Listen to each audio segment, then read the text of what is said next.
गुरुदेव भगवान, दास की बुद्धि काम नहीं कर रही। दास को डर लग रहा है कि मृत्यु के समय कहीं गलत चिंतन ना हो जाए, इसलिए दास रिश्तेदार, विवाह, संसारी सब बातों से दूर होता जा रहा है और अधिक से अधिक वृंदावन में ही रहना चाहता है। दास सिर्फ आज्ञा के लिए परिवार की सेवा कर रहा है, परंतु अब दास की बेटी का विवाह है। अब दास उसमें भी जाना नहीं चाहता, बिल्कुल भी रिस्क नहीं लेना चाहता। नहीं, आप चिंता न कीजिए, नाम भगवान साथ है।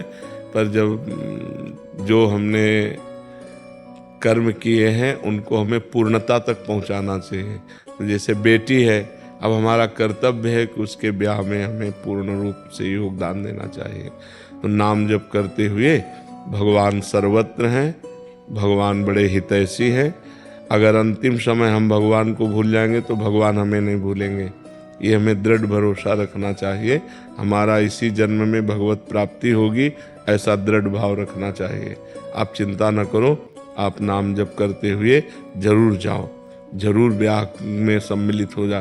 देखो, नरसिंह मेहता जी अपनी बेटी के भात भरने के लिए कुछ नहीं था, लेकिन गए तो द्वारिकाधीश ने सब किया, द्वारिकाधीश ने, पर गए तो वो भी तो करेंगे सब भगवान। पर अपने को जो कर्तव्य मिला है, आप पिता हैं, आपको जरूर जाना चाहिए। आप जाइएगा, आप निश्चिंत रहिएगा। किरण भदौरिया है हाँ, पर देखो, कर्तव्य कर्म में हमें चूक नहीं करनी चाहिए। वो करके फिर मैं हाँ, बिल्कुल बिल्कुल बिल्कुल, फिर मुझे कृपा करके यही बस चाहिए। बिल्कुल बिल्कुल, नहीं ठीक है, बिल्कुल ठीक है। आज मेरी ट्रेन है, मेरा नहीं जाने को दिल कर। हाँ, हृदय में तो जब भगवत प्राप्ति की लालसा होती तो ऐसी ही दशा आने लगती है।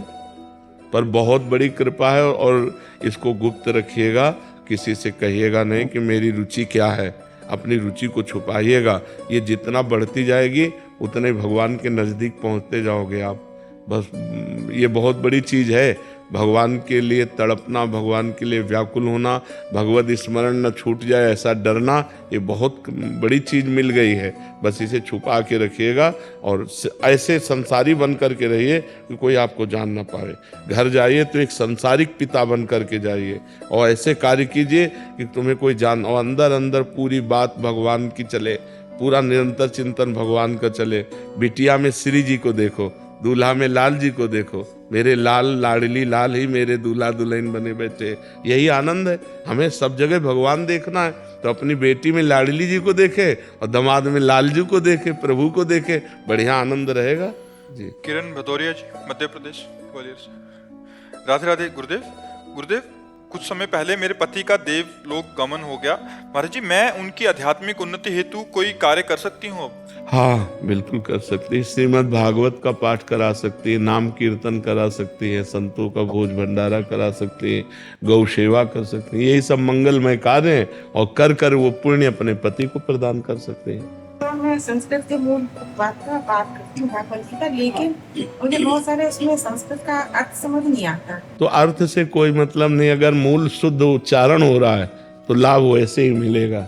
अर्थ समझो या ना समझो, पाठ जब कर रहे हैं तो मूल मंत्र है ना, उसका अर्थ समझे न समझे वो प्रभाव अपना दिखाई देता है। जैसे अग्नि को हम समझे न समझे छू जाए तो हम जल जाएंगे ना, क्योंकि उसमें पावर है, दाहिका शक्ति है। ऐसे मंत्रों में, भागवत में, नाम में, इनमें पावर विराजमान है। जब उनका गान करते हैं, उच्चारण करते हैं, तो उनमें जो पुण्य होता है, जो सुकृत होता है, वो हम अपने पति को या किसी को भी दे सकते हैं। जी, क्या कहना चाहती बच्चा? महाराज जी, जैसे हम कभी कभी तिलक लगाते हैं तो रज खा लेते। कोई बात नहीं, थोड़ी सी चख लेने में कोई परेशानी नहीं। मतलब मैं रज खाती हूँ, मन ही नहीं भरता, खाते रहो पापा कहते हैं। मतलब अधिक मात्रा में? नहीं नहीं नहीं नहीं, अधिक मात्रा में नहीं। पापा कहते मत क्या करो, मैं खा, मतलब मन ही नहीं भरता मेरा खाते खाते। अरे नहीं नहीं नहीं, तो ऐसी बात नहीं, उससे भी तुम्हारे पेट में कीड़े पड़ जाएंगे, उससे तुम्हारे पेट में खराबी आ जाएगी। क्योंकि अंदर जो हमारे अंग है ना, जैसे लीवर है, आते हैं, उनको अनुकूल भोजन चाहिए। ईंट पत्थर रज हो ये थोड़ी तो चाहिए। कुछ कोई लोगों का अभ्यास हो जाता है, वो पक्के वो लोग ऐसे चबाने लगते हैं पात्रों को, जैसे रज के पक्के पात्रों को चबाते हमने देखा है। अकुर ऐसे चबाते हैं, कोई रज, ये पेट में फिर परेशानी आ जाएगी। अब मत पाना, ठीक है? जरा सा ले लेने में कोई बात नहीं, वो तो हम भी लेते हैं। जैसे जरा से ना वो रज पवित्र, तो अस्पताल जाना है क्या, तो आज से मत खाना, जरा सा चख लिया, ठीक है? हाँ। अमित कुमार चौहान जी। राधे राधे, प्रणाम गुरुजी। गुरुजी, अक्सर मैं आवेश में आकर किसी परेशानी और कठिनाई की वजह से किसी व्यक्ति विशेष को भला बुरा कह देता हूँ और फिर बाद में बहुत तकलीफ होती है। गुरुजी, जाने अनजाने में की गई इन गलतियों का प्रायश्चित क्या है और कैसे करें? गलतियों के प्रायश्चित की तरफ हम ज्यादा ध्यान नहीं देते, गलती ही ना हो ये हमें ध्यान देना है। मूल बात है, जैसे हमसे गलती हो गई उसका, अब हमें ध्यान देना है कि आगे हमसे गलती न हो। उसके लिए हमारे हृदय में शीतलता चाहिए, और वो शीतलता मिलती भगवान के चरणारविंद से। बड़े से बड़ी विपत्ति, बड़े से बड़ी प्रतिकूलता, बड़े से बड़े अपमान, निंदा को मुस्कुरा के सह जाने की सामर्थ्य ये भगवान देते हैं। यदि नाम जप करो और भगवान के लीला चरित्रों को सुनो तो हृदय पवित्र होगा और सहन करने की सामर्थ्य आएगी। भगवान के भक्तों के चरित्रों को पढ़ो, एक से एक विपत्ति, बड़ी से बड़ी अपमान की प्रवृत्ति, सब कुछ सह करके शांत भाव से निकल गए। जो करत जे अनुशहन निंदक तिन्हु पे अनुग्रह कियो, जिन्होंने निंदा की, जिन्होंने मारा, उन पर भी भक्तों ने कृपा की। ये सामर्थ्य भगवान के भजन से मिलेगी। ऐसे तो बहुत हल्का हृदय होता है, क्षणे रुष्टा क्षणे तुष्टा, रुष्टा तुष्टा क्षणे क्षणे, क्षण में नाराज हो गया, क्षण में प्रसन्न हो गया, क्षण में नाराज हो गया, क्षण में हर्षित हो गया। ये तो सबके हृदय की दशा है, लेकिन गंभीरता आना ये भजन से होगा। जिस समय हमारे सामने कोई कटुवचन बोल रहा है, उस समय हम नाम जप चला रहे हैं और भगवान से प्रार्थना कर रहे हैं, प्रभु मुझे इतनी सामर्थ्य देना कि मैं इसे कटुवचन न बोलूं, क्योंकि इसके हृदय में भी आप विराजमान हैं। तब हमारे अंदर शुद्ध ज्ञान आएगा। बिना ज्ञान के तो बच्चा फिर सारा संसार ऐसे ही। लेकिन भक्त क्या है, भक्त को गाली दी और वो शांत है। शांत रहने में उसका भी भला हो गया और आपका भी भला हो गया। अशांत होने में दोनों का हानि हो सकती है, दोनों का बुरा हो सकता है। इसलिए हमें लगता है शांत रहना बहुत अच्छी बात है। हाँ, जहां कहीं धर्म की बात आवे, जहां कहीं गुरुजन की निंदा हो रही, भगवान की निंदा हो रही और उस धर्म की हानि के, वहां चुप नहीं रहना चाहिए, वहां फिर बोलना चाहिए। अपने मान सम्मान की बात हो तो चुपचाप सह लेना चाहिए, लेकिन जब धर्म की, राष्ट्र की, माता पिता की, गुरुजनों की बात आवे तो उसमें फिर चुप नहीं रहेंगे। ऐसा भाव होना चाहिए, हमारे राष्ट्र की तरफ, हमारे धर्म की तरफ, हमारी मर्यादा की तरफ देखे। हमें अपमानित करो, मैं सह जाऊंगा, समझ रहे हो ना? नहीं तो फिर कायरता आ जाएगी कि कोई माता पिता, गुरुजनों की, भगवान की, संत निंदा कर रहा है, अब भाई हमें बोलना नहीं। संत शंभु श्री पद अपवादा, कही सुनीता असमर्यादा, काटी जीभ तासु जो बसाई, श्रवण मूंदिनत चले पराई। समझ रहा है? तो अपने को सहनशीलता में लाना है, लेकिन धर्म और राष्ट्र और गुरुजनों के लिए फिर उसमें शांत नहीं कि हम चुपचाप शांत बैठे। उसमें बोलना ही परम कर्तव्य है, उस समय विरोध करना ही परम कर्तव्य है। समझ पा रहे हो आप? अपने लिए सह जाना चाहिए। अतुल जी। राधे राधे। राधे राधे महाराज जी। महाराज जी, अपने मन के विचारों को कैसे समझाएं? क्या हर वो विचार जो मैं सोचता हूँ वो मेरा है या कोई और इसे चला रहा है? त्रिगुण माया के द्वारा मन फालतू विचार फेंकता रहता है। कोई पॉइंट का आया तो आया, 100 में 1-2 बात पॉइंट की आएगी, नहीं 98 बातें फालतू फेंकता रहता है। और जो नाम जप नहीं करते और इसी मन की फालतू बातों में फंसते रहते हैं, या तो जेल में होते हैं या डिप्रेशन में होते हैं। ये ओवर थिंकिंग बढ़ाते बढ़ाते बढ़ाते बढ़ाते मन में आई लेकिन उसे काट दिया। और जो मन में आई और काटना नहीं जानता, या तो जेल जाएगा और या दुर्गति उसकी होगी जीते जी। तो ये जो हमारा मन हमारे सामने बातें पेश करता रहता है हर समय, उसका कार्य है ऐसा हो जाए, ऐसा कर लिया जाए, ऐसा कर लिया जाए, ऐसा कर लिया जाए। उसको काटना होगा विवेक के द्वारा। जो सही बात है उसे सपोर्ट कर देना है, जो गलत बात है उसे काट देना है। और जब आप मन की बात को काट दोगे तो मन तुम्हें जलाएगा, व्यथित करेगा। इसका स्वभाव प्रमथन स्वभाव, मतलब मथ देगा आपको। तो उसी मंथन, उसी व्यथा को, उसी जलन को सह जाओ तो आप आगे बढ़ जाओगे परमार्थ में। और नहीं सह गए तो दुर्गति हो जाएगी, फिर तो दुर्गति हो जाएगी। ये मन के चक्कर में ना पड़े। मन ने ही पूरे संसार को क्लेश में फंसा रखा है। बोले यार मन नहीं माना, अगर मान जाता तो मैं बच जाता। तो मन को मनाओ और मन को मनाने के लिए आपको पावर चाहिए, वो आध्यात्मिक पावर चाहिए। नाम जप करो, राम कृष्ण हरि राधा, जो नाम प्रिय हो नाम जप करो, तभी तुम्हारे हृदय में पवित्रता आएगी, पावर आएगा। मन कह रहा है कि देखो, पवित्र मन गलत आचरण की सलाह नहीं देगा, घृणा होगी। अपवित्र मन अच्छी बात की सलाह कम देगा, गंदी बात की ज्यादा सलाह देगा। और आजकल मोबाइल चल गया है, इसमें भी सद्गुण है, मोबाइल में भी। जैसे आप लोग बैठे हैं तो मोबाइल की ही कृपा से बैठे, यूट्यूब में देखा और यहाँ तक पहुँच गए। तो गंदी बात जो मोबाइल में देखते हैं जो लोग, वो मन को और गंदा सपोर्ट करते हैं, और गंदा बना रहे हैं। मन की जो कल्पनाएं हैं वो और बढ़ा रहे हैं। हमें लगता है मोबाइल से गंदी बातें देखना बंद की जाए, गंदा भोजन बंद किया जाए, गंदा संग बंद किया जाए, तो मन अच्छी बातें फेंकने लगेगा।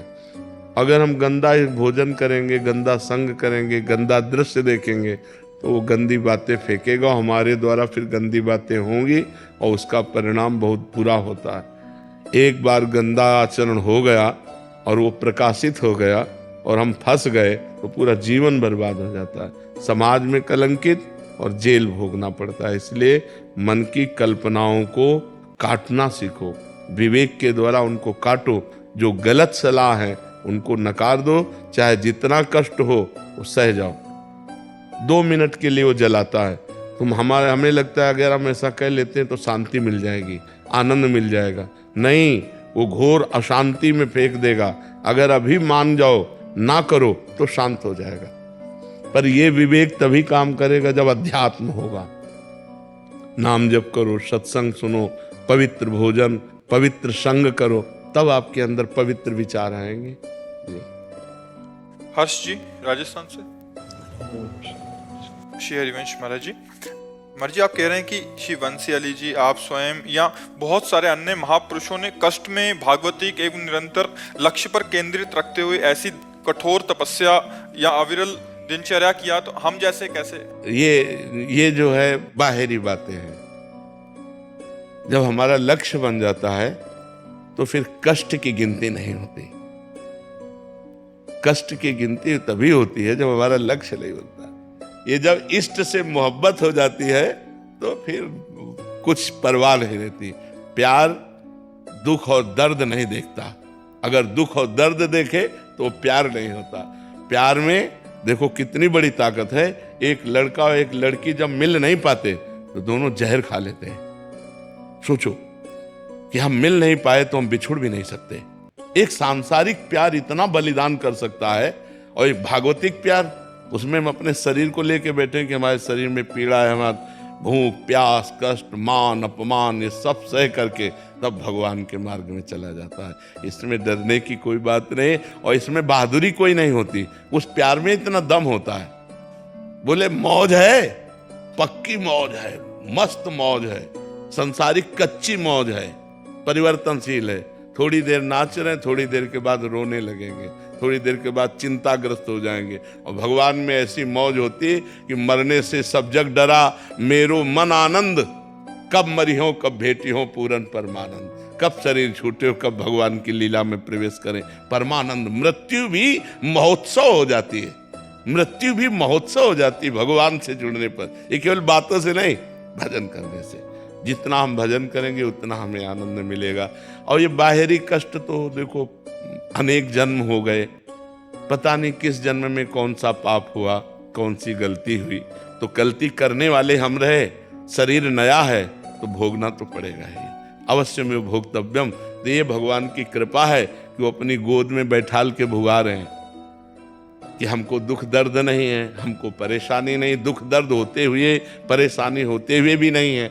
ऐसे संतों के जीवन में देखा जाता है, बीमार हैं, यहाँ तक कि कीड़े पड़ गए। ऐसे संतों को देखा कि कीड़े पड़ गए लेकिन फिर भी मुस्कुराहट, मतलब भयानक पीड़ा की उसमें फिर भी मुस्कुराहट, फिर बैठ करके पैर ऐसे हिलक रहा है, उसमें दुर्गंध आ रही, कीड़े पड़े और वो उपदेश कर रहे हैं। क्या स्थिति है। एक चींटी काटे तो हमारी पूरी चित्तवृत्ति उधर घसीट जाएगी, और पैर में पूरे कीड़े पड़े हुए हैं, सड़ रहा है, और फिर भी वो मस्त से उपदेश कर रहे हैं, मौज मस्ती ऐसी दिखाई दे रही मानो इनको कोई कष्ट ही नहीं। ये है भगवदानंद, ये है स्थिति। जब भगवान की स्थिति प्राप्त हो जाती है तो मौज ही मौज है, दसों दिशाएं आनंदमयी होती हैं। तो ये न सोचो, क्योंकि संतों का आखिरी जन्म होता है तो अनेक जन्मों के फिर हिसाब किताब उनके निपटाए जाते हैं, इसीलिए उन्हें बहुत कष्ट देखा जाता है, पर अंदर से बिल्कुल कष्ट नहीं होता। जब शुरुआत हुई कि अमुक संत को ऐसा, अमुक संत को ऐसा, तो हमें लगा कि मतलब इतना कष्ट कैसे सहा जा सकता है। लेकिन जब क्रम बाय क्रम तो फिर वो सब सहज हो गया, सब सरल हो गया। अब जब तक जीना है तब तक कष्ट के ऊपर जीना है, कष्ट में ही जीना है। लेकिन ये सब होते हुए कुछ नहीं है, भगवान के चरणों का आश्रय, इसलिए एक आनंद है।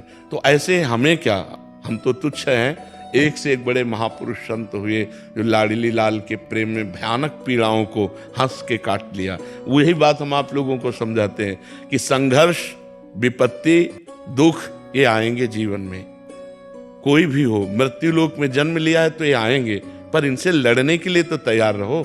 इनसे लड़ने के लिए अध्यात्म है, विवेक है, ज्ञान है, भजन है। अगर ये नहीं होगा तो फिर मर जाओगे, जीते जी मर जाओगे, डिप्रेशन में पहुंच जाओगे, सुसाइड करने की सोचोगे, नाना प्रकार की चिंता, उद्वेग, भय, इसमें फंस जाओगे। ऐसे आनंदित रहोगे, हर परिस्थिति में आनंदित रहोगे।